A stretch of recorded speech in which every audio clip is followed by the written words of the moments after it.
Esto es Hablando de Todo y de Data, el podcast donde verás la verdadera importancia de los datos y su aplicación en nuestra vida. Muy buenas, estamos en un episodio más de Hablando de Todo y de Data con un invitado especial, Juanjo Beunza, un experto en IoT, sensores y salud. La verdad que muy agradecido de que esté con nosotros hoy aquí, profesor de la Universidad Europea, médico, etcétera, etcétera.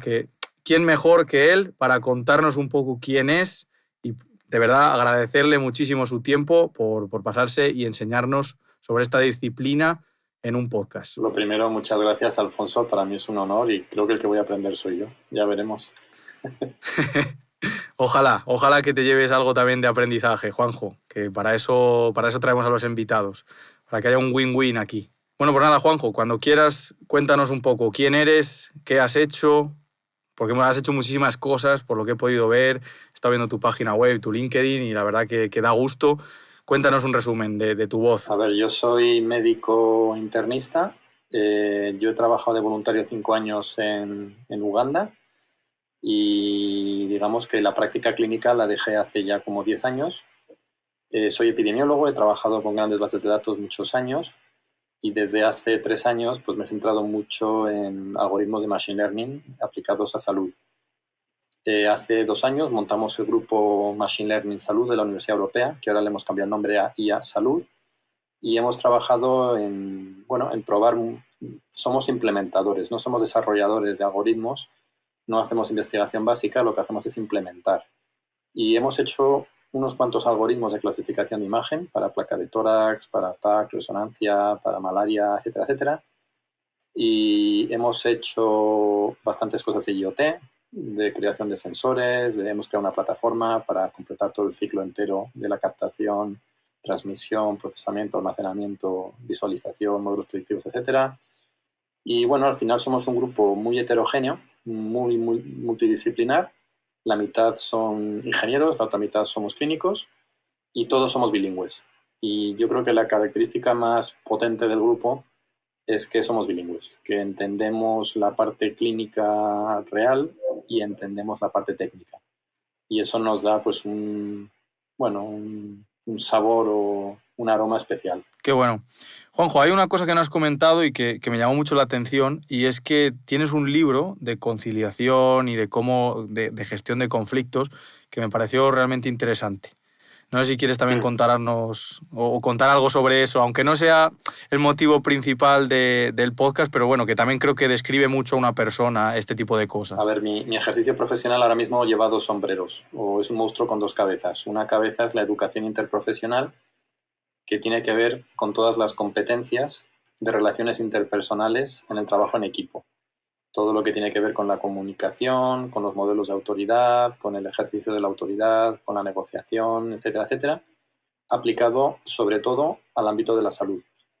Y fundé el programa de educación interprofesional de la Universidad Europea, que primero se comenzó en las facultades de salud y que ahora se ha extendido como modelo académico a todas las facultades de toda la universidad. Y doy clases de formación interprofesional en sexto de medicina y doy muchísimos talleres de competencias de trabajo en equipo.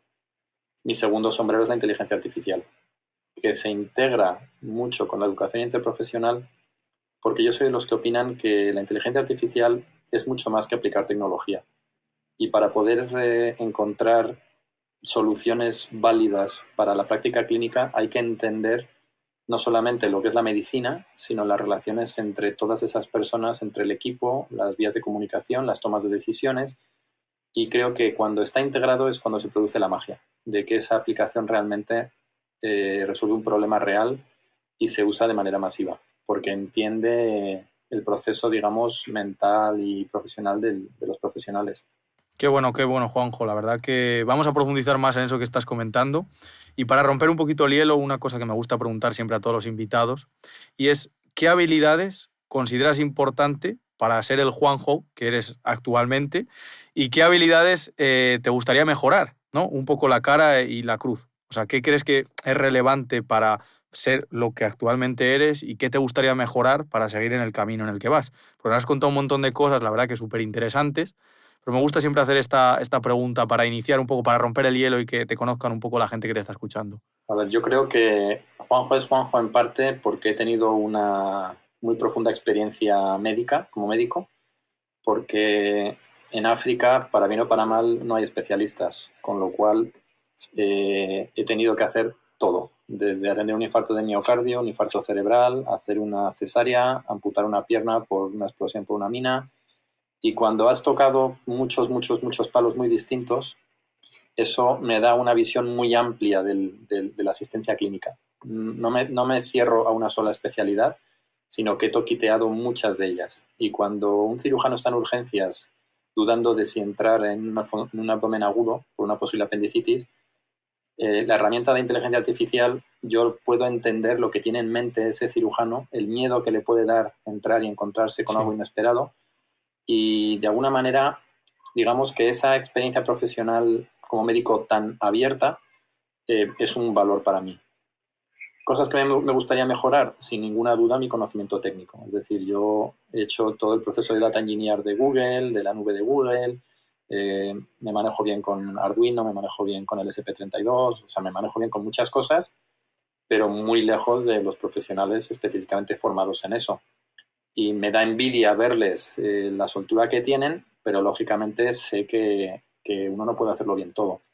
Entonces, digamos que en el grupo yo soy más bien, mi labor es más de integración de todo el grupo completo, sin ser realmente especialista ni en lo clínico ni en lo técnico. Es decir, le doy a todo y no le doy a nada. Y eso tiene su valor y tiene sus limitaciones. Sí. No, la verdad que es súper interesante, de verdad, y espero que al menos te lleves también un aprendizaje de mi parte y que puedas absorber también un poco de la parte técnica, porque yo me identifico mucho con lo que has contado. Yo tengo conocimiento técnico, pero bueno, llego donde llego.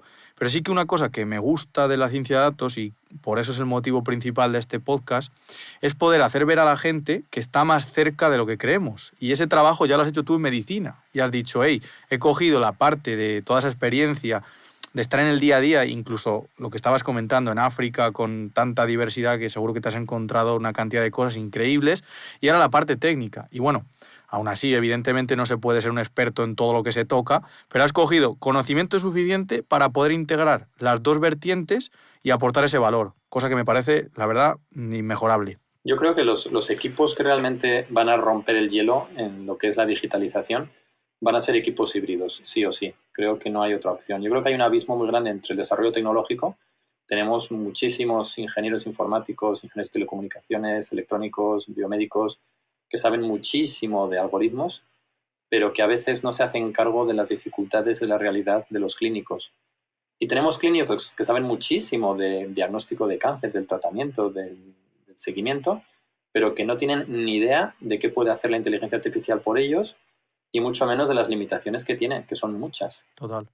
Yo les suelo decir que lo mismo que para la revista Science todo el modelo de desarrollo de proteínas tridimensionales ha sido como el gran descubrimiento científico de los últimos 10 años, sin ninguna duda, a la vez tenemos algoritmos que fallan totalmente. Es decir, la inteligencia artificial puede hacer cosas maravillosamente bien, con un poder increíble, y puede ser un desastre absoluto.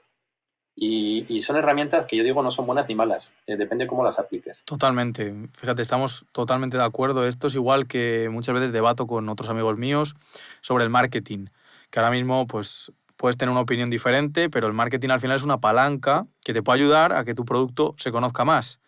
Si tú tienes un producto malo, evidentemente hacer técnicas súper agresivas de marketing te va a hacer llegar a más gente, pero no es ni bueno ni malo el hecho de aplicarlo. Y yo creo que aquí es un poco igual, ¿no? La inteligencia artificial va a depender mucho de cómo la utilizas, es una herramienta más, que es lo que yo creo, que al final es una herramienta que tiene que potenciar el trabajo de un clínico o lo que sea, lo que sea.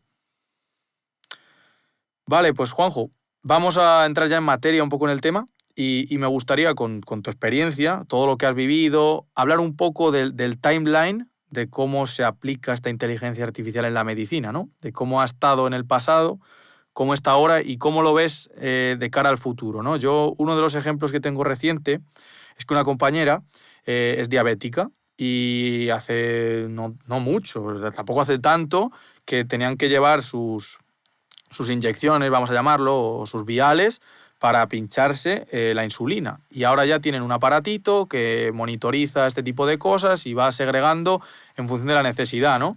para mí esto es un gran avance en el timeline de la inteligencia artificial en la medicina. Entonces, con tu experiencia, ¿cómo ves? ¿Cómo estaba? ¿Cómo está? ¿Y qué intuyes que pasará en el futuro? Vale, yo creo que estamos en el momento de la implementación. Creo que las herramientas están ahí. Las herramientas que pueden ser las librerías de Python, de R, las nubes, todos los AutoMLs. Hay muchas herramientas. Ahora el GPT-4, o sea, hay muchas herramientas. Funcionan muy bien, son muy poderosas. La mayoría son gratuitas, son fáciles de utilizar o son asequibles para alguien que tenga un poquito de formación. Pongo el ejemplo de Arduino. Arduino se enseña en colegios a niños de primaria y los niños de primaria te hacen un sensor de CO2 para el aula en 2 días de práctica. Son herramientas que son asequibles. Y yo creo que estamos en el momento de todo ese potencial empezar a aplicarlo a la práctica clínica. Creo que la gran limitación que tenemos es ese abismo que yo hablo entre el desarrollo tecnológico, que ha sido brutal, y la práctica clínica. Creo que los clínicos no estamos preparados para lo que nos viene y que no hablamos el lenguaje que haga que nos entendamos con los ingenieros que desarrollan todo esto. Ese abismo creo que se va a ir reduciendo progresivamente y que aquellos hospitales que sepan, digamos, dar ese salto antes van a tener una ventaja competitiva gigante. Y creo que de aquí a 2 años la cantidad de herramientas que se van a implementar, bien sean comerciales, bien de desarrollo propio, va a ser abismal. Y que la diferencia entre los médicos o los enfermeros, los farmacéuticos que utilicen estas herramientas y aquellos profesionales que no las utilicen va a ser muy grande y cada vez más rápida. Entonces yo creo que es un momento muy bonito. Y para mí la clave está en ese bilingüismo que hemos comentado antes, de poder unir esos dos mundos y en desarrollar esos unicornios, que son esas personas que pueden hacer de hub entre todo ese grupo híbrido multiprofesional para poder todos juntos desarrollar esa aplicación según las necesidades de los clínicos de ese centro. Creo que las grandes tecnológicas han intentado buscar soluciones que funcionen para todo el planeta y no ha servido. Y creo que lo que falta ahora es desarrollar soluciones locales para problemas locales con esas herramientas que nos ofrecen las grandes empresas. Y como digo, las herramientas son fáciles de utilizar y solo hace falta ponerse. Entonces yo creo que es un momento precioso para trabajar en esto. Es un momento de hacer, ¿no? Y no esperarnos a soñar, ¿no? A imaginar y a especular, sino poner las manos en el barro. O sea, yo pongo un ejemplo. El coronavirus nos ha empujado a la asistencia remota de pacientes. Ahora mismo creo que el 90% de la asistencia que se hace por llamadas telefónicas de los centros de atención primaria. Hacer un diagnóstico por teléfono es realmente complicado. Es decir, una persona con un tumor cerebral que tenga una diplopia, que tenga un nistagmus, que tenga todo ese tipo de cosas, muchas veces la parte subjetiva de los síntomas que cuenta el paciente no son suficientes para que el médico pueda hacer un diagnóstico correcto. Entonces, todo lo que son sensores de calidad para seguimiento remoto en telemedicina y la monitorización remota continua con datos en tiempo real, eso es algo que lo necesitamos ya, o sea, lo necesitamos para ayer. Y yo creo que la implementación va a ser muy rápida cuando tengamos esos productos válidos a un coste asequible. Ahora mismo creo que tenemos un problema y es que los productos que ofrecemos a los hospitales generalmente son muy costosos y en cuanto lo intentan escalar no pueden. Y cuando desarrollan ellos sus propias soluciones, se chocan con todo el tema normativo, certificado C de productos médicos. O sea, es un mundo complejo que requiere una inversión muy grande, un conocimiento muy especializado y una inversión a largo plazo que la mayor parte de los hospitales o de redes sanitarias no se pueden permitir. Entonces creo que estamos en un momento en el que o bien las grandes empresas sacan productos asequibles y escalables, o bien empezamos a desarrollar equipos locales, que es hacia lo que yo creo que vamos a ir, que desarrollen soluciones propias, no necesariamente muy complejas ni técnicamente difíciles, sino aplicar cosas muy sencillas que realmente mejoran la calidad de la asistencia y la calidad de vida de los médicos. Tengo un conflicto, Juanjo, porque me van a dar una colleja, porque yo siempre traigo gente para abrir el debate, porque ya te digo, el objetivo de esto es ese abismo del que estábamos comentando, esa grandísimo gap que hay entre el mundo técnico, los datos y el práctico, digamos, o el conocimiento del sector. Quiero minimizarlo trayendo especialistas en cada campo para que nos puedan contar su experiencia. En tu caso, pues muchísima más suerte porque conoces los dos, entonces me lo pone mucho más fácil. Pero tengo aquí como un conflicto porque me van a decir, oye, Alfonso, siempre llevas a gente que dice lo que estás diciendo tú.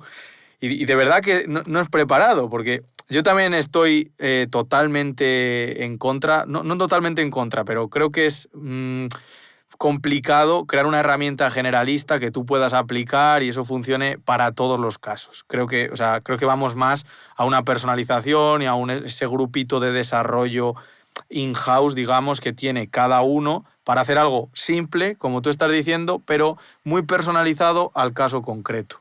Y eso es algo que yo creo que es fundamental, fundamental. Totalmente de acuerdo, firmo. Firmamos esto, firmamos esto. Bueno, pues mira, ahora me gustaría preguntarte una cosa bueno, que tengo en la cabeza y que me gustaría entender un poco mejor. Tú, en tu experiencia, estás mezclando la historia clínica con la inteligencia artificial, etcétera, etcétera. Pero, ¿qué consideras fundamental para tener ese perfil? O sea, es decir, para poder coger un poquito de aquí, del tema médico, otro poquito del técnico y combinarlo, ¿qué crees que es fundamental en skills, ya sean hard, soft o como lo queramos llamar, habilidades de una persona? ¿Vale? Yo ahí distingo varios perfiles. Para mí, un perfil base es el de un clínico, sea médico, sea enfermero, sea lo que sea, usuario de herramientas de inteligencia artificial. No necesita ser programador, no necesita ser desarrollador, pero necesita entender qué hay detrás de un algoritmo, cómo se entrena, la importancia de datos de entrenamiento, la importancia de validación interna, validación externa, etcétera, etcétera, y del overfitting y del, bueno, ese tipo de conceptos para que luego cuando interactúe con el ingeniero entienda de qué le está hablando el ingeniero. Entonces creo que hay que formar a todos los sanitarios de todo el país y de todo el mundo en una nueva capa que es nueva para ellos, que es la inteligencia artificial. La capa que es anterior a esta es la estadística. Los médicos hace 100 años no utilizaban la estadística. Hoy en día, un médico que no sepa estadística no va a saber por qué utiliza un tratamiento a diferencia de otro y no va a saber ser crítico con un comercial que le ofrece un antibiótico nuevo, porque todo se basa en ensayos clínicos, aleatorizados, doble ciego, se basa en estudios de corte, se basa en estudios de casos controles. Entonces, ahora mismo todos los médicos reciben una formación bastante potente en estadística y epidemiología. Creo que hay una nueva capa que está empezando todavía, que es una nueva capa de programación, de algoritmos, de herramientas de inteligencia artificial. Entonces creo que ahora mismo estamos rodeados de gente que no es ¿cómo se dice? Que no es alfabeta, que no tiene esa formación, pero que la tiene que tener sí o sí de aquí a 2, 4 años. Y yo estoy cansado de dar formación a clínicos. Damos muchísima formación desde la Universidad Europea, tanto para hospitales como para farmacéuticas, para industria, porque eso es urgente. Un médico que no sepa utilizar Office está muerto. Pues un médico que no sepa utilizar estas herramientas, cuando lleguen, que están llegando ya, pues hace poco tenemos un curso de formación para dermatólogos. Son dermatólogos de toda España y en el curso tienen que hacer cada uno un algoritmo con sus imágenes de sus pacientes. Y hace poco me comentaba uno, pues les han ofrecido un producto comercial, y un producto comercial que no es barato, pero que sirve para diagnosticar de manera automatizada unas 15 patologías, entre ellas un melanoma. El paciente saca una foto de su lesión, se la envía al dermatólogo y antes de que la vea, un algoritmo automáticamente hace el diagnóstico. En 10 minutos de análisis vimos que ese algoritmo no era válido. Y me decía el dermatólogo, pues yo estoy a punto de comprarlo. Y dices, claro, pero es que tú no puedes tener capacidad crítica porque no sabes de esto. Entonces es importante y urgente que las personas que están tomando las decisiones de la compra o del desarrollo de herramientas en los hospitales sepan el poder de estas herramientas y las limitaciones que tienen. Entonces, por eso, primer nivel, usuarios de herramientas de inteligencia artificial. Segundo nivel, desarrolladores. Personas que además de entender las tripas, se van a poner a modificar los hiperparámetros, a hacer la optimización de los algoritmos, que es un siguiente nivel. Normalmente un desarrollador va a ser un ingeniero, pero puede haber clínicos con una pasión por la programación que se metan en desarrollo. Lo que yo creo es que hace falta urgentemente que en los hospitales se abran puestos para esos ingenieros que ahora mismo tienen las puertas cerradas. Es decir, los médicos necesitan colaborar con un ingeniero, un informático que desarrolle esa parte, y lo que tiene son informáticos que están manteniendo el sistema informático del hospital, pero que no tienen ninguna formación en inteligencia artificial. Entonces, hace falta crear esas plazas para que en esos equipos clínicos se incorporen esos técnicos y puedan trabajar mano con mano. Y esas plazas no existen todavía, ni en los privados ni en los públicos. Entonces, de las universidades ya están saliendo los ingenieros biomédicos, por ejemplo, de la Universidad Europea. Algunos de ellos son tremendamente valiosos, pero cuando vas a un hospital público grande que está pidiendo este tipo de colaboración, no hay plazas para ellos y no los pueden contratar. Entonces, creo que al final es como la pescadilla que se muerde la cola y la iremos rompiendo poco a poco. Qué bueno eso que comentas, Juanjo. La verdad que es algo que no me hubiese cuestionado nunca. Es decir, es verdad que cada vez están saliendo más gente perlas, como dices, gente valiosa que sabe muchísimo. Claro. Pero claro, si no tienen lugar donde aplicar, pues al final tienen que tomar otra decisión, ir a una empresa privada, ir incluso a otro país, que hemos visto un mogollón de ejemplos de este tipo y es lógico. Fíjate que eso que comentas de las bases es algo que he apuntado y que para mí es fundamental. Dices que para la gente con un perfil clínico es necesario entender ciertas bases. Y para mí esto es común a un perfil clínico y a un desarrollador. Es decir, para mí es fundamental casi para cualquier tipo de persona, ahora mismo estamos hablando del ámbito médico porque estamos contigo tratando este tema. Pero hemos tenido aquí profesionales de otros sectores y también tienen la misma problemática. Y al final llegamos todos a la misma conclusión. Necesitamos unas bases comunes que tenemos que adaptarnos prácticamente todos. Es que ya es raro encontrar un sector donde no se esté aplicando esto o no haya... Evidentemente hay diferentes estados de madurez de cada sector y por lo que tú estás contando este está ya en el momento de que hay que implementar y hay que lanzar ya. Pero hay otros que si no es dentro de 2 años va a ser dentro de 5 y al final radica todo en que es necesario conocer esas bases comunes y estudiar un poquito más a fondo qué es la inteligencia artificial y no quedarnos con soluciones generalistas sin entender nada. El ejemplo que me has contado de la dermatitis me parece fantástico. Es decir, te vienen a vender una imagen, un modelo de imágenes que puede ser maravilloso, pero puede ser maravilloso en otro sitio, porque aquí tú lo estudias y no vale. Y esa capacidad de decisión y esa capacidad de discernir entre esto me vale, esto no, esto lo compro, esto no, es una ventaja competitiva, como estaba señalando, abrumadora. Y es algo en lo que hago muchísimo hincapié. Ya te digo que tengo el conflicto aquí, pues me van a decir, Alfonso, al final siempre trae gente que dice lo mismo. Y digo, bueno, pues no es a propósito. Igual es que tiene sentido y es lógico este tipo de aproximación. Te voy a lanzar algo que vi el otro día en Twitter, además, que hay que agradecer a Twitter que estemos aquí tú y yo charlando hoy. Vi un tuit de Scott Adams y hablaba de algo muy, muy simple. Imagínate que en un experimento tienes un experto clínico y un experto en tratamiento de datos y están discutiendo sobre la validez del experimento. Y preguntaba, ¿a quién crees? Y la gente se volvía loca, a uno, a otro. Incluso yo hice la propia encuesta en mi perfil y unos 200 votos y salió como un 70% al analista de datos. Y yo decía, no, esto no se trata de elegir, ¿no? No se trata de elegir el analista o el médico, se trata de que colaboren y fusionen sus conocimientos. No sé qué opinión tienes tú sobre esto, que bueno, que creo que después de lo que hemos hablado está bastante clara, pero ¿qué te parece a ti? ¿Tú de quién te fiarías?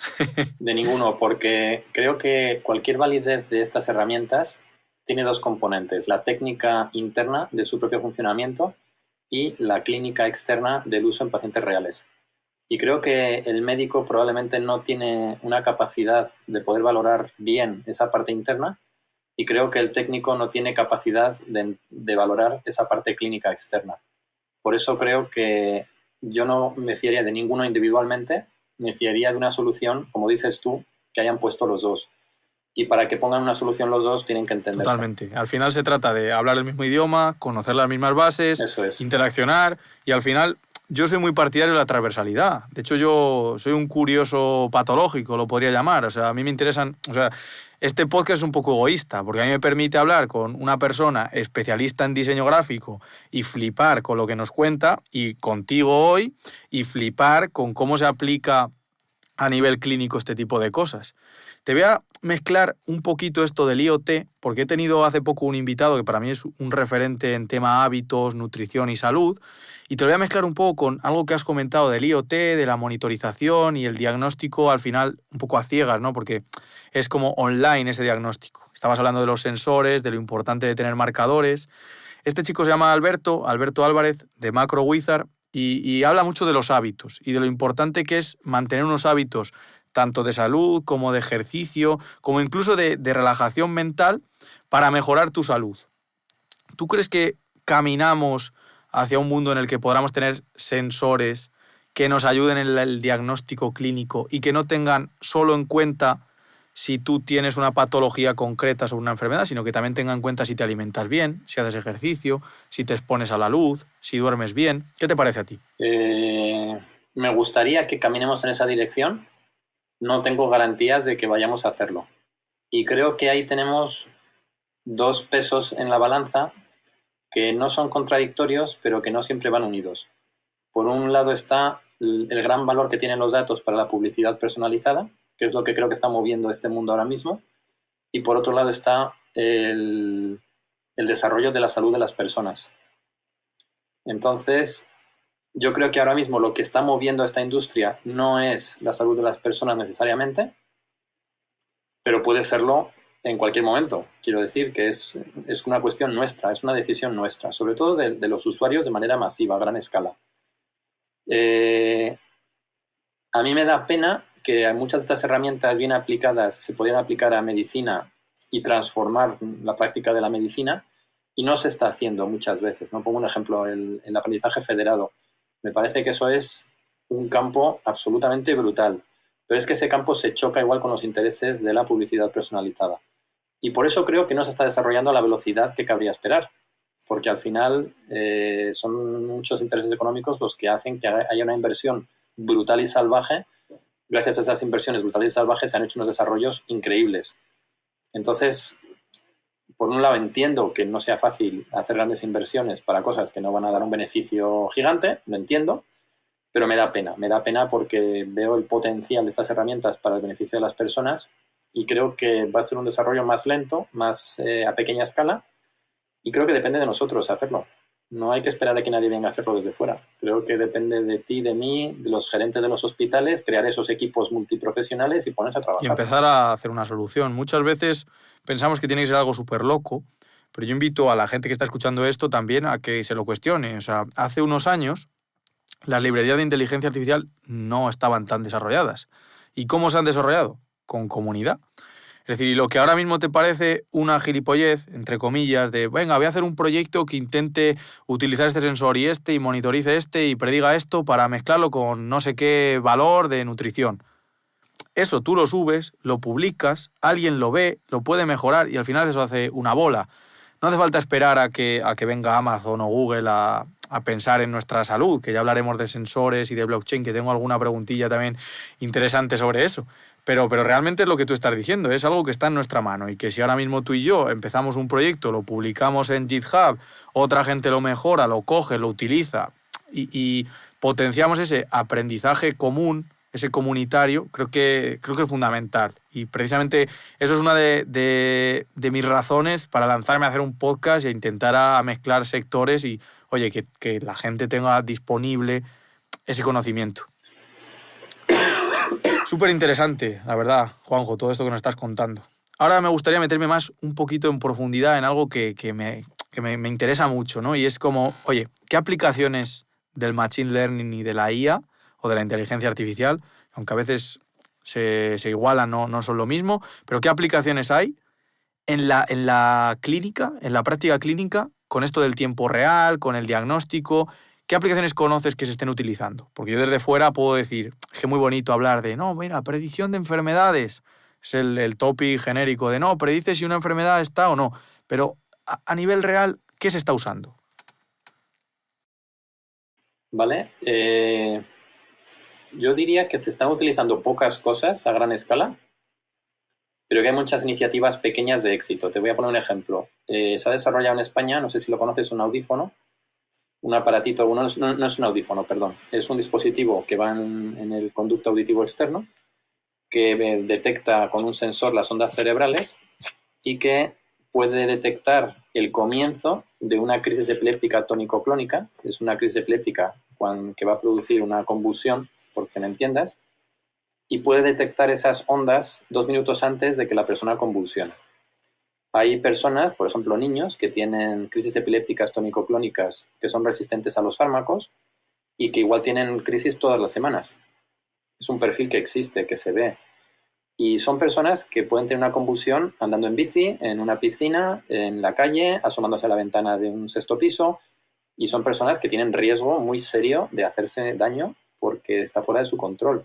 Entonces, esa aplicación hecha en España con datos españoles por ingenieros españoles y bien empaquetada, ahora mismo yo creo que es la mejor herramienta que hay en el mundo para poder anticiparse a una crisis tónico-clónica, que puede avisar a su familia o al 112 o a quien haga falta para saber que esta persona que está localizada en este sitio va a tener una crisis dentro de un minuto y que esa persona se puede poner a salvo y está avisada para poder... Y al final dices, el concepto de medir las ondas cerebrales, de usar un algoritmo para identificar el comienzo de esas ondas cuando todavía no hay una alteración motora, es simple, no es complicado. Y yo creo que el dispositivo no es caro tampoco, no es algo complejo. Es una idea brillante de alguien que tiene un hijo que ha sufrido eso y que se ha puesto a ello y lo ha desarrollado. Y no creo que haya millones de personas que lo usen, pero aquellos cientos de personas que lo necesitan, su calidad de vida va a cambiar radicalmente. Por otro lado, por poner la contrapartida, veo que hay mucha gente haciendo algoritmos de clasificación de imagen con bases de datos públicas y no valen para nada. Se les da mucho bombo, hay mucho bluff. Yo, por ejemplo, hace poco leí una revisión de algoritmos de diagnóstico de coronavirus. Me parece que hay 220 publicados, diagnóstico en placa de tórax, diagnóstico por la tos, por el audio, diagnóstico por el habla, diagnóstico por el TAC, por 1000 cosas. Y hasta donde yo sé, ninguno está usado en práctica clínica. ¿Por qué? Porque no funciona. Sobre todo por problemas de validez externa, una y otra vez.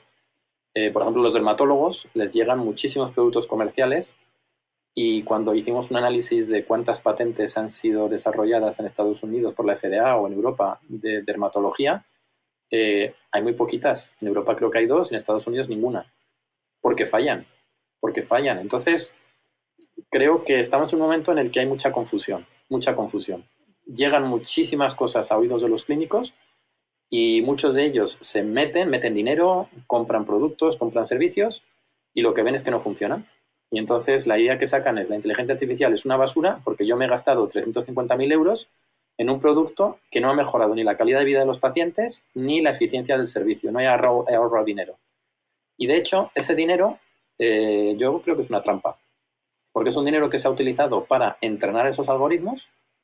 Son los médicos de ese hospital que han ayudado a entrenarlos. No han obtenido nada a cambio y no son propietarios de ese producto. Es decir, un fondo de inversión que mete dinero en el desarrollo de un algoritmo está haciendo una inversión que si no funciona lo ha perdido y si funciona puede dar el pelotazo.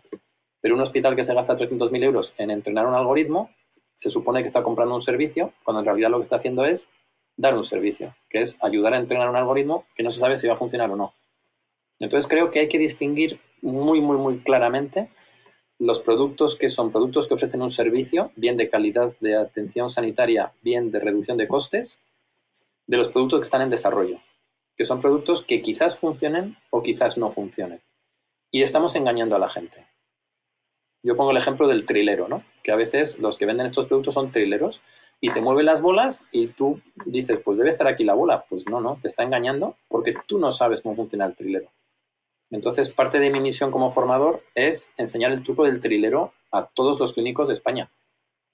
Para que cuando venga el trilero le diga, ¿con qué población se ha entrenado este algoritmo? ¿Lo habéis validado en esta población? ¿Qué parámetros, qué métricas estáis utilizando para la validación? ¿Contra qué gol estándar lo estáis enfrentando? Y entonces, de pronto, lo que parece que es magia y algo extraño es algo súper sencillo y súper simple. Qué bueno, de verdad que qué bueno esto que comentas, ¿no? Mira, yo pongo una analogía que es que los proyectos ahora mismo son un lose-lose, es decir, pierden las dos partes. Pierde el que paga y pierde el que lo hace, porque también, a pesar de que ganan dinero y tal, pero luego palman recursos, es lo que tú estás diciendo. Si un fondo de inversión tiene una inversión para un algoritmo, luego no se vende, no funciona, fatal, pierden las dos partes. Pero tiene un componente extra, que es el rebote. Es decir, luego te encuentras un clínico que dice, es que eso es una mierda, eso no sirve para nada. ¿Por qué? Porque ha tenido malas experiencias. Entonces, estamos haciendo un triple pérdida. Y lo que buscamos es justo lo contrario, que gane el clínico, que gane el desarrollador y que encima se abrace esa inteligencia artificial para la mejora de la calidad de vida en salud y en el sector que sea. La verdad que me parece fantástico lo que nos has contado y vamos, muy iluminador.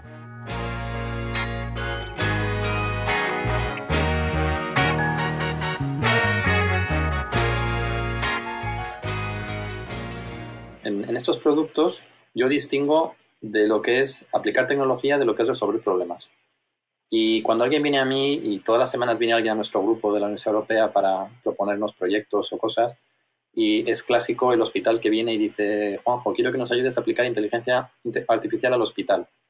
Yo ya sé que estoy perdiendo el tiempo y él también, porque eso no sirve para nada. Aplicar tecnología no sirve para nada.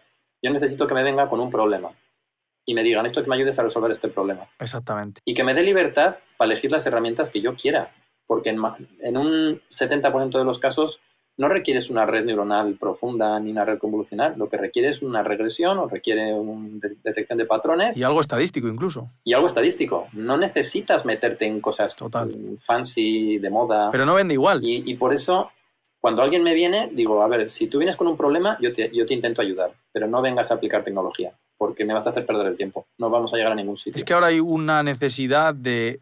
Es un check. Para mí es un cuadradito que tienes que marcar como tienes. Pasa en la empresa igual, ¿eh? Es decir, tú tienes una empresa y dices, no, mira, es que uso inteligencia artificial y uso modelos. ¿Para qué? Ah, no sé, pero está el check, ¿sabes? Claro. Es, mira qué guay, mira cómo molo. Y te voy a poner un ejemplo que he visto hace poco, a ver qué te parece a ti, pero el otro día vi un paper que decía que mediante escritura a mano reconocían grafología, es decir, sabían cómo eras por cómo escribías una frase. Y encima, si ya eso ya te puede chocar, porque no hay nada psicológico que estudie eso, es una pseudociencia, ya te choca ese primer apartado aquí sin meternos en muchos jardines, pero es que luego ya le meten otro componente y es, mira, que ha aplicado redes neuronales.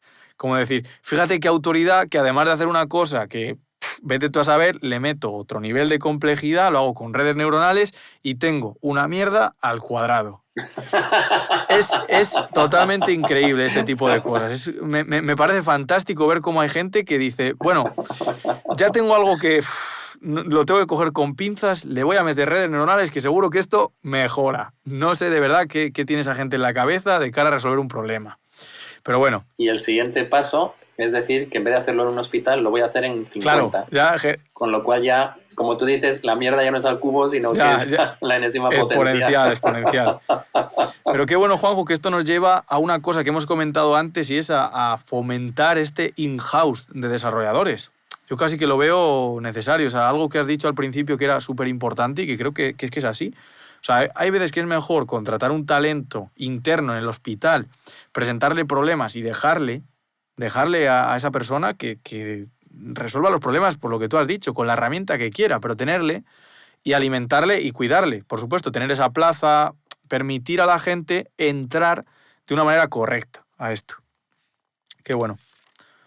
Qué bueno. Pues para añadir otro tema, es decir, ya hemos visto aplicaciones, ya te has adelantado un poquillo a esto, pero yo te quería preguntar por las dificultades que tú ves de aplicar este tipo de modelos en la práctica clínica. Pero bueno, es algo que ya hemos comentado. Si ves alguna limitación técnica, que es lo único que no hemos terminado de tocar, por si quieres comentar algún tipo de limitación técnica. A ver, yo una limitación que encuentro con cierta frecuencia es que los sistemas informáticos de los hospitales, los GISES o los que sean, no están preparados ni para entrenar algoritmos ni para gestión de datos en tiempo real.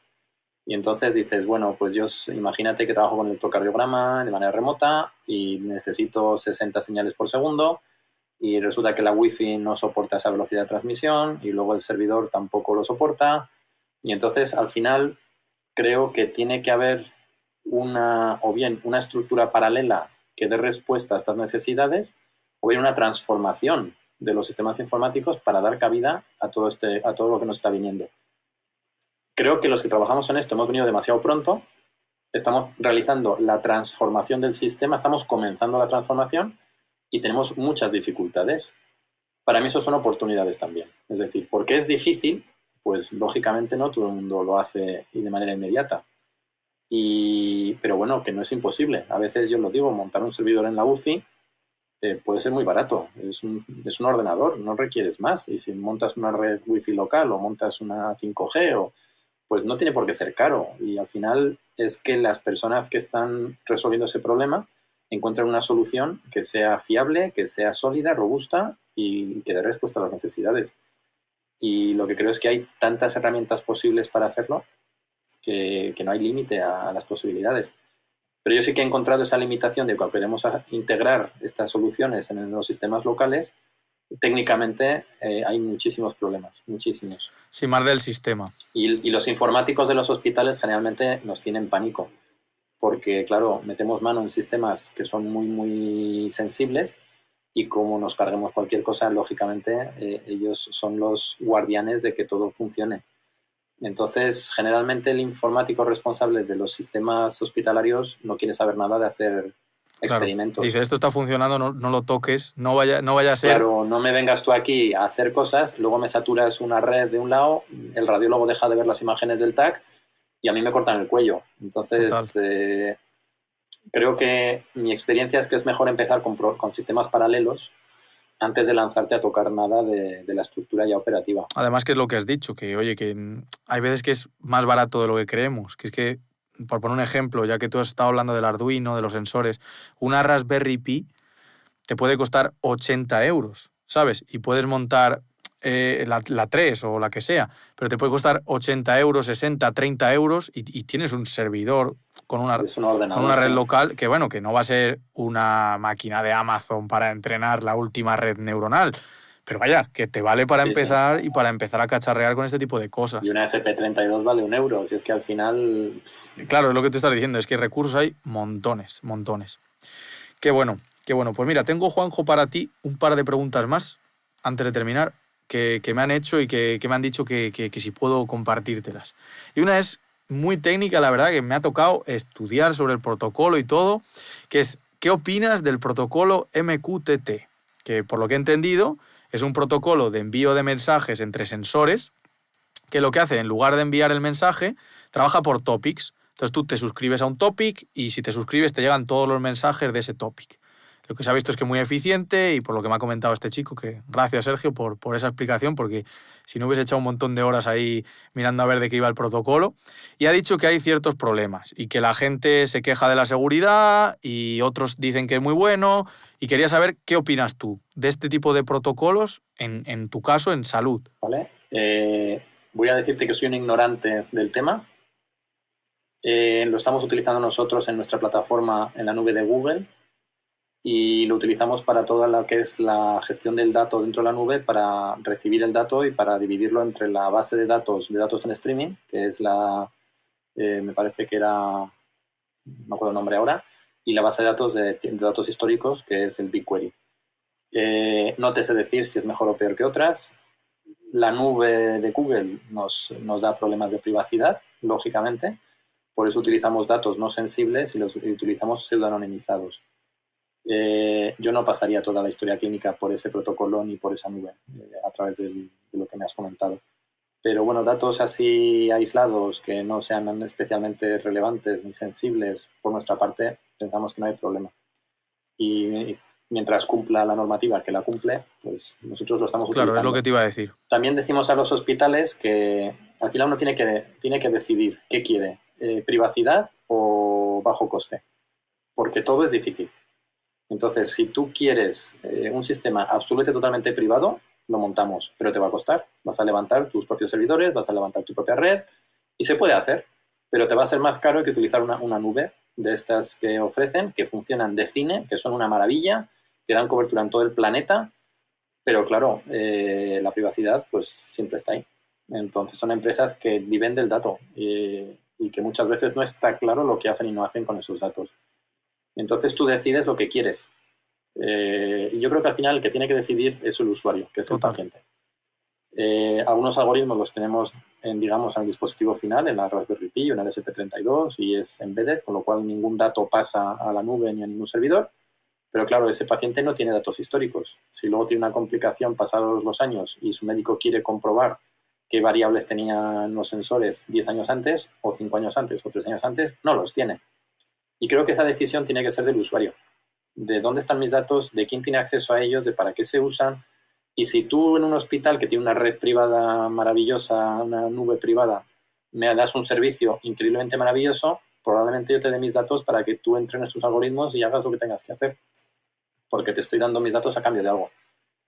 El problema que tenemos ahora es que no suele existir esa libertad, es decir, que las plataformas que tenemos nos obligan a ceder nuestros datos y no hay alternativa. O sea, no sé si alguna vez has intentado comprar un móvil que no sea ni de iOS ni de Android y es prácticamente imposible. Es prácticamente imposible. Es muy complicado. Y eso no es casualidad. Eso es parte del monopolio que hace que esas empresas, pues, bueno, luego inviertan tanto dinero en desarrollo también. Total. Entonces es un poco el giro. Qué bueno, qué bueno. Creo que podemos concluir diciendo que el protocolo bien, funciona bien, pero le ponemos un asterisco a, oye, la decisión del paciente en torno al tratamiento de los datos. Me parece genial. Y que no soy un experto, que habrá alternativas quizás increíblemente mejores y yo no las conozco. No domino ese campo. A mí me pasa igual, ¿eh? Juanjo, no te voy a engañar, yo te transmito una pregunta que ha habido un seguidor que me ha comentado, oye, ¿puedes preguntarle qué opina de este protocolo en salud? Y he dicho, oye, pues... Yo lo sé porque en el programa de Arduino que yo he desarrollado utilizo el MQTT, vamos, y sé que está ahí, lo uso, llega, el dato lo envía y funciona. Más allá de eso no te puedo decir mucho. Genial. Pero me ha gustado eso que hablas de la decisión del usuario, porque me lo pone súper fácil para encadenarte esto con el siguiente tema. Que es que, bueno, ahora mismo, si nos centramos en el IoT de salud, tenemos bastantes. Pero si nos vamos un poco más a visión de águila y vemos todo el IoT que tenemos en casas, en coches, como tú estás, o sea, en móviles, como tú estás diciendo, Android, iOS, etcétera, etcétera. Incluso en medicina, en salud, todo esto tiene un pequeño problema, entre comillas, para mí, que es el hecho de que está centralizado, de que está en una compañía, de que está al final a merced, digamos, de Android, iOS, Google, lo que queramos, la empresa X. Entonces, ahora mismo hay una aparición que, quitando todo el humo que hay alrededor del blockchain, que me causa náuseas, alrededor de toda la gente que se va a hacer rica por comprar una moneda, creo que hay opciones como, por ejemplo, el IoT distribuido, que es simplemente dar el control al usuario para que mediante una red de blockchain, que es básicamente el aprendizaje federado del entrenamiento de los modelos que comentabas antes, pero en lugar de para un modelo de Machine Learning, para la recogida de datos, que los sensores al final no pertenezcan a una entidad, sino que estén distribuidos. Y quería, pues, saber tu opinión, porque eres una persona con un montón de experiencia y eso siempre enriquece. Entonces, ¿qué te parece a ti? ¿A favor, en contra? ¿Lo matizamos? ¿Lo adoptamos? Yo creo que hay que adoptarlo sí o sí, creo que es el camino, pero se choca con el modelo de negocio que tenemos ahora mismo. Entonces, no podemos esperar a que lo desarrollen por nosotros, tenemos que ser nosotros los que digamos, este es el camino que yo quiero y me muevo en esa dirección. Al final, pues lógicamente las empresas buscan sus intereses y cuando el interés es un beneficio económico, pues ellos buscan donde hay más beneficio. Total. Si creamos un sistema que hay más beneficio en esta dirección, pues las empresas se moverán en esta dirección. Me encantaría que se moviera mucho más rápido porque creo que uno de los mayores obstáculos para que estas herramientas se implementen en salud de manera masiva y de manera inmediata es la fiabilidad de los datos, es la privacidad. Primero, transparencia total de qué se hace con mis datos, de quién, de cómo y de cuándo. Y segundo, que yo tenga la decisión. Y eso a día de hoy no existe. Entonces, mientras no exista, yo a los gerentes y a los médicos, yo no les digo que entreguen todos sus datos ciegamente para desarrollar la inteligencia artificial. Para nada. Yo siempre les llamo a la prudencia. Total. Porque yo no les puedo garantizar qué va a pasar con esa nube o qué va a pasar con esa empresa. Y en algunos casos les puedo garantizar que se van a utilizar sus datos para entrenar modelos de venta personalizada. Incluso eso. O sea, en algunos casos le puedo garantizar que no es que haya dudas, es que está claro que sí, que se va a utilizar, vamos, que... Hay una cosa que me pareció súper curiosa, hace poco lo descubrí, y es que en Amazon, si tú tienes una Alexa en casa, que no es mi caso, pero lo he vivido, si tú tienes una Alexa en casa, puedes acceder a tu cuenta de Amazon y escuchar el histórico de tus grabaciones de voz. Cosa que ya... que no es que yo sea de que vaya a conjurar y vaya a elugubrar cosas, simplemente es, coño, si está guardado, la gente no almacena porque sí, porque almacenar algo cuesta dinero. Claro. Entonces, ¿por qué se almacena? Y ya te pones a tirar un poquito del hilo, ¿no? Entonces, lo que tú estás diciendo, que tienes casi seguridad, nunca tienes la certeza, porque bueno, es muy flexible y muy difuso este mundo, pero tienes cierta intuición de que, oye, que ahí pasan cosas. Para mí hay una experiencia personal que creo que a mí me da mucha confianza en mis decisiones, y es que he ido probando a reducir los datos que yo ofrezco, bien con VPN, bien con un teléfono que no tenga datos, bien con... Y llega un momento en el que las grandes empresas ya no me dan servicios y me bloquean mis servicios. El momento en el que te bloquean el servicio es porque tú ya no les estás pagando con tus datos. Ese es el punto donde de verdad has llegado a un punto en el que les estás molestando lo suficiente para que no les compense darte el servicio. Si no has llegado a ese punto, es que estás muy lejos de proteger tus datos, muy lejos. Exactamente. Que igual te da igual, o sea, eso es un tema muy personal. Te están dando un servicio brutal porque son unas herramientas increíbles que han requerido unas inversiones salvajes. O sea, el hecho de que la Gaia X, la nube europea, no acabe de tirar con todo lo que se le ha invertido, te hace ver el potencial de esas nubes que ya tenemos, que son comerciales y que funcionan de cine. Y detrás hay unas inversiones salvajes y gente muy, muy buena.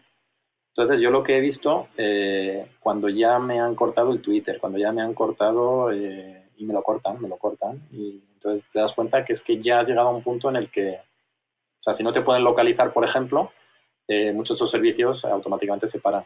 No es rentable. Pero es muy difícil que no te localicen, es muy difícil. Qué bueno, pero qué bueno esa experiencia personal que comentas, porque yo también soy muy partidario de la privacidad, hasta cierto punto, porque tampoco me gusta que me limiten y al final ya me he acostumbrado a utilizar un montón de cacharros y es como, bueno, mira, pues ya tengo que entrar por el aro porque no quiero invertir tiempo, que hay veces que lo valoro más ese tiempo que pierdo gestionando mis datos, que parece una tontería, pero que conlleva esfuerzo y tiempo, que lo que me estás contando de la VPN, de tener ese tipo de privacidad, al final te lleva un esfuerzo y es como, mira, ya solo por valorar mi tiempo te voy a dejar a sabiendas de que lo estás haciendo. Pues que bueno, sí. Pues por último comentar lo de las plataformas que conozco yo, que estuve investigando un poquillo sobre plataformas de blockchain que todavía evidentemente están en pañales totalmente, por lo que puedes ver, pero que sí que implementan esos sensores, ese IoT distribuido, y he visto al menos dos, que son IoTeX con EX, IOTA, que es IoT y una A al final. Y son dos ecosistemas de blockchain que te permiten trabajar con sensores distribuidos y donde hay al final un token o una moneda que permite dar autoridad a los usuarios y ese voto, esa decisión de la que hablábamos, recae siempre sobre el usuario porque al final hay una red y no una centralidad, que creo que puede ser súper interesante pues, comentarlo. Bueno, Juanjo, pues queda el marrón final, queda el cierre de este episodio en el que os meto en un compromiso aquí porque me tengo hacéis... que ir. Adiós. No, es un compromiso, creo que es positivo. Es lo que ha hecho que tú y yo estemos aquí ahora mismo. Alguien, concretamente Pablo, un experto en ciberseguridad, que ha dicho que quería ver a alguien involucrado en temas médicos en el podcast. Entonces, primero, quiero que nos dejes una recomendación made in Juanjo, como digo yo, ¿no? Aquí te dejo libertad, series, películas, libros, un podcast, por supuesto un blog, una revista, lo que sea que te defina a Juanjo, como ya hemos visto que tiene un montón de sombreros, algo que me encanta traer gente multidisciplinar al podcast. La verdad que ha sido una sorpresa muy positiva. Entonces quiero que nos dejes una recomendación para las notas del capítulo, junto con tu info, para que la gente te conozca, pero una recomendación por este tipo de cosas que sean made in Juanjo. A ver qué nos dejas. Made in Juanjo. Pues hombre, Made in Juanjo, se me ocurre el libro Trabajando con alienígenas, que es un libro de competencias para trabajar con gente que son marcianos para nosotros. Creo que ese libro resume un poquito mi visión de cómo trabajar con gente muy heterogénea, gente muy híbrida, gente que para nosotros son marcianos y que somos marcianos Total. Para otra gente. Entonces, también saber trabajar con gente para las que somos marcianos es importante. Quizás yo creo que eso resume más lo que es Made in Juanjo. Y no sé, es que es tan amplia la pregunta, no sabría qué más Pues decir. Una película, una serie que digas y que cuando la gente vea esa serie se acuerde de que se la mencionaste tú en el podcast. Ese es el objetivo de esta pregunta. Pero bueno, trabajando con alienígenas está bien. Si quieres añadir alguna serie, película, libro, lo que sea, siéntete libre. Vale. Y si no, lo puedes pensar y me lo envías, que lo voy a añadir a las notas. Sí, lo pienso y te lo envío, porque tengo en mente dos, pero no me acuerdo cómo se titulan. Y te las voy a enviar. ¿vale? Venga, pues me lo envías y lo añado a las notas del capítulo. Y ahora, el tema comprometido antes de despedirte es, ¿qué te gustaría ver en un futuro podcast? Me vale temática, que me lo pone más complicado porque me hace hacer un research, o me vale una persona. Que me digas, quiero saber cómo se relaciona las hormigas con la ciencia de datos. No sé, me lo invento. Cualquier tema de tu interés. Quiero saber cómo puedo hacer en mi casa un chatbot Uh-huh. de una manera simple y sencilla para aplicarlo en producción en ámbito sanitario. Qué bueno. Qué bueno. Pues vamos a por ello. Vamos a por ello. Me apunto los deberes y voy a intentar traer a una persona que nos hable de chatbot y que encima se anime a hacerlo en entorno sanitario. Creo que tengo uno en la cabeza que a ver si se anima a venirse. Pues nada, Juanjo, muchísimas gracias. La verdad que ha sido un gustazo estar por aquí contigo. Te lo agradezco de corazón. Y estás más que invitado a venirte en futuros podcasts cuando ya haya una trazabilidad, algo incluso más concreto. Igual podemos hablar hasta de cómo te ha ido en África, cómo has aplicado tus conocimientos allí, que me parece súper interesante, de verdad. Muchísimas gracias. Muchísimas gracias, Alfonso. Y nada, yo os sigo como siempre y estaré al tanto. Gracias a ti que nos estás escuchando por el apoyo y a Bunker Studios por la postproducción de este audio. Comparte el podcast si te ha gustado y síguenos en redes sociales.